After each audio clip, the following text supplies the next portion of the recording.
Proxxon KS115 bench circular saw. It includes the supercut saw blade, which has 80 teeth, a rubber vacuum adapter, which connects to the rear,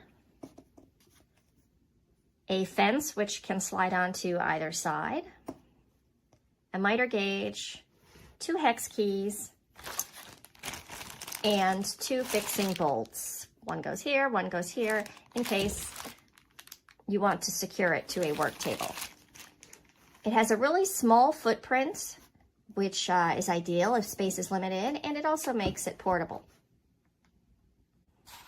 There's also the instruction manual and safety regulations booklet, which comes in multiple languages.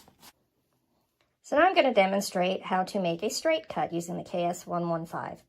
I've already taken all the necessary safety precautions, such as putting on some goggles.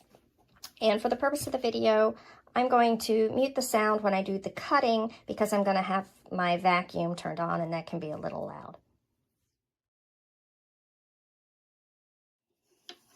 So I've made my cut here, and I actually used the fine tooth blade, which is sold separately because it really gives a nice, clean, smooth edge to the wood.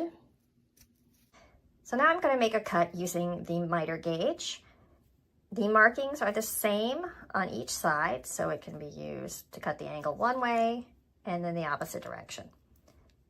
So for the purpose of this, I'm going to cut it at a 45-degree angle, which I line up with the little notch that's located just below it. Tighten the bolt and slide it in.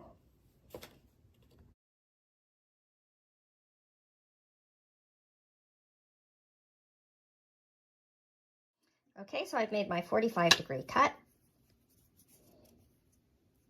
So now I'm going to briefly explain how to change the blade.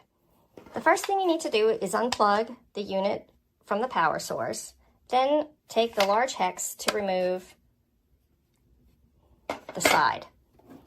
Now you can see the inside where the blade is. Next, take the small key and insert it in the little hole to the left of the blade.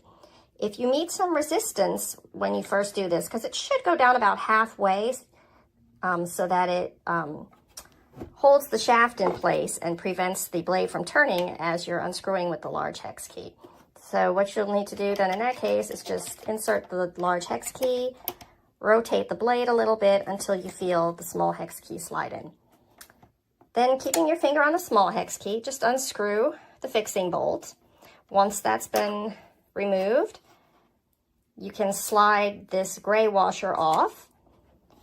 I find that's easier to pull through the bottom. The blade itself is thin enough that it can be removed through the bottom or the top, but you'll need to angle it a little tiny bit without bending it to get it in and out either way.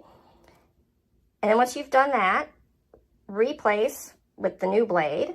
Make sure that the other gray washer is underneath the blade before you put the new blade on. Then replace the washer, again the fixing bolt, and put the side back on, and that's it.